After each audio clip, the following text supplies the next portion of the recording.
মায়াঙ্ক শর্মা, तुम आ गई जो আগে বলুন শালিনীর কি হয়েছে? ও ঠিক আছে তো? আমি তো ভাইয়ার মুখে খবরটা শুনে বিশ্বাসই করতে পারছিলাম না। शालू हॉस्पिटल के बेड में मौत के साथ जूझ रही है। কিন্তু শালিনী এটা কেন করতে গেল? ও হেরে গেছে বলে? ও তো ডাবলস আর মিক্সডে জিতেছে, শুধুমাত্র ওমেন সিঙ্গেলে হেরে গেছে। কিন্তু সেটার জন্য ये सब के लिए मैं जिम्मेदार हूं दिया। मैं शालू কখনো হারতে শেখেনি। জেতার নেশাটা ওর মধ্যে আমিই ধরিয়েছিলাম। ওকে কখনো এটা বুঝতে দিইনি যে খেলাটাই আসল, জেতাটা না।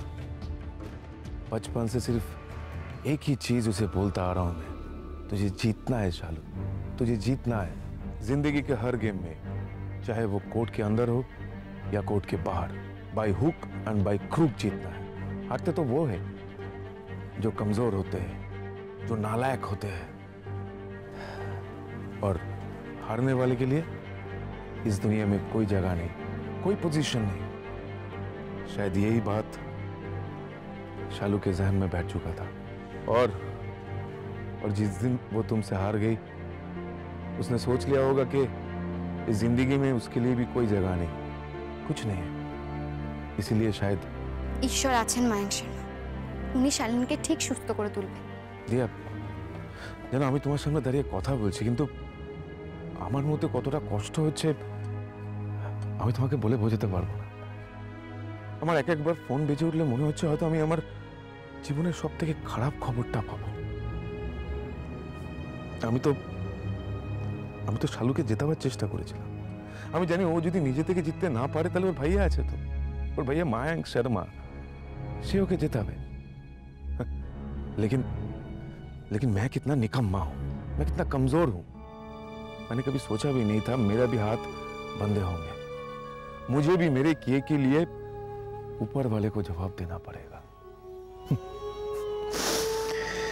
আমার পজিশনের জন্য আরো উপরে উঠবার জন্য আমি একটার পর একটা অন্যায় করেছি, একটার পর একটা। আর সেই অন্যায়গুলো আজ আমাকে পিছন থেকে আঁকড়ে ধরে রেখেছে দিয়া। আমার পিঠ ঠেকে গেছে, আমি বুঝে উঠতে পারছি না আমি কি করব, কি করব। আপনি কি সত্যি অনুতপ্ত? সত্যি? যে আমি জানি তোমার হয়তো মনে হচ্ছে আমি কুমিরের কান্না কাটছি, लेकिन मैं अपने बहन शालू की कसम खा के बोल रहा हूं, मुझे अपना गुनाह का पता चल गया, एहसास है मुझे। তাহলে 10 বছর আগে আর্যর সঙ্গে যে অন্যায়টা করেছিল সেটা আবার স্বীকার করে নি, আর্যকে আবার কলঙ্ক মুক্ত করে একাডেমিতে ফিরিয়ে দিই। দিয়া তখন কোথায় গেছিল, কোথা থেকে ফিরছে ও? আর্য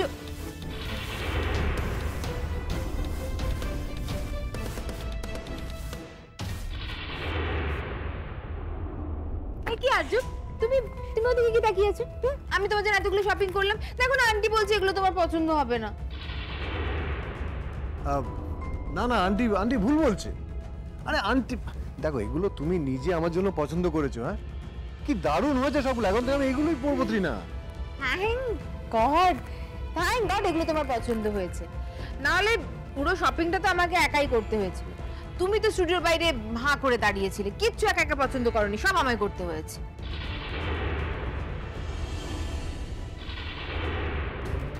হ্যাঁ টিনা, আমি বাইরে একা একা দাঁড়িয়েছিলাম ঠিকই, কিন্তু আমি তো জানি তোমার টেস্টটা কিরকম। আমার সম্পূর্ণ ভরসা ছিল তুমি যা যা কিনবে, সেই জন্য তুমি যা কিনছিলে আমি মাথা নেড়ে হ্যাঁ বলে সম্মতি দিয়েছিলাম।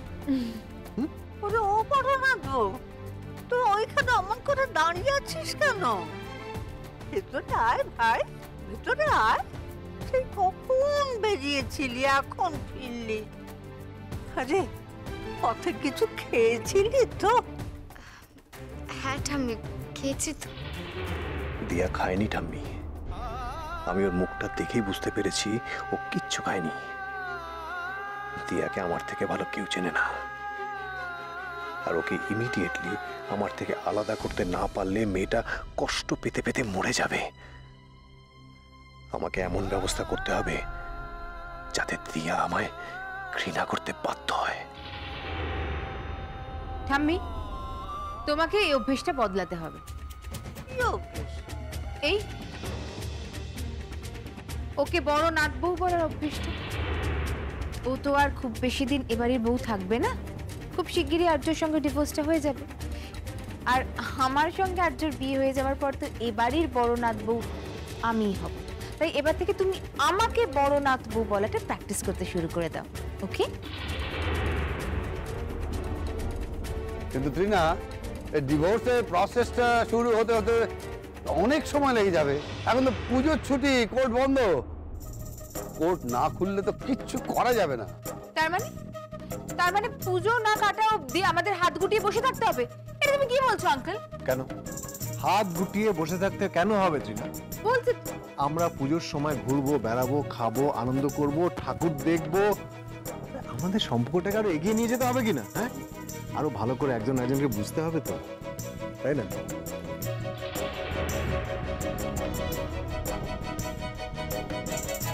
ঠিক বলেছ, ঠিক বলেছ আর্য। পুজোর ছুটি, কিন্তু তোমাদের কোনো ছুটি নেই।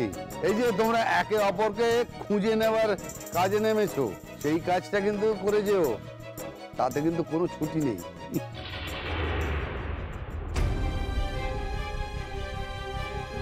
বলছি কি, আমি তাহলে ঘরে যাচ্ছি, ঠিক আছে? দিয়া, 1 মিনিট প্লিজ। এই যে শাড়িগুলো রয়েছে, এই যে শাড়িগুলো তুমি নিয়ে যাও, এগুলো তোমার জন্য। এই শাড়িগুলো তুমি বড় নাত বউয়ের জন্য কিনেছো? ম্যাগু, এ কি চেহারা! একেবারে এ তো কেমন খসখস করছে। জলে পড়লে রং ফং চটে আবার একাকার হয়ে যাবে। তুমি আমাদের জন্য এত দামি দামি ভালো ভালো শাড়ি আনলে, আর আমার বড় নাত বউটার জন্য এরকম নেতার মতো শাড়ি, তো নেতা হয়ে যাবে। শোনো, তোমার যদি দিতে না ইচ্ছে করে, নাই দিতে। ঠাম্মি, তাও তো তৃণা দিয়েছে। দিয়ার বাপের বাড়ি থেকে এখনো অব্দি তো একটা সুতো এলো না। তৃণা যা দিয়েছে খুব ভালো দিয়েছে। ঠাম্মি, যে যার যোগ্য তাকে ঠিক সেটাই দেওয়া হয়েছে। যে শাড়িগুলো আমি দিয়াকে দিয়েছি, ওর বাপের বাড়ির লোক তো এগুলো অ্যাফোর্ড করার কথা ভাবতেই পারবে না। দিয়া, শাড়িগুলো ভালো, আসলে কতটা ভালো আমি অন্তত ঠিক জানি না। মাঝে মাঝে একটু ভেসে টেসে যেতে পারে, আমি অত মন দিয়ে কিনিনি। তুমি শুনলে না ওই শপিংয়ে যাওয়ার আগে আর্য বললো যে তোমার আর বিপিনদার জন্য জামা কাপড় কেনার সময় অত ভাবার দরকার নেই। তাই আমিও অত কিছু ভাবিনি, জাস্ট কিনলাম, তোমাকে দিয়ে দিলাম, নিয়ে যাও।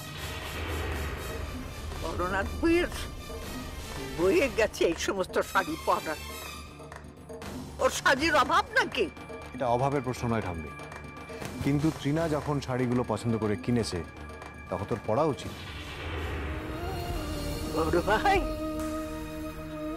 এ বাড়িতে আমার সবচেয়ে চেনা মানুষ হঠাৎ কি করে এতটা অচেনা হয়ে গেল, আমি ভাবতেও পারছি না।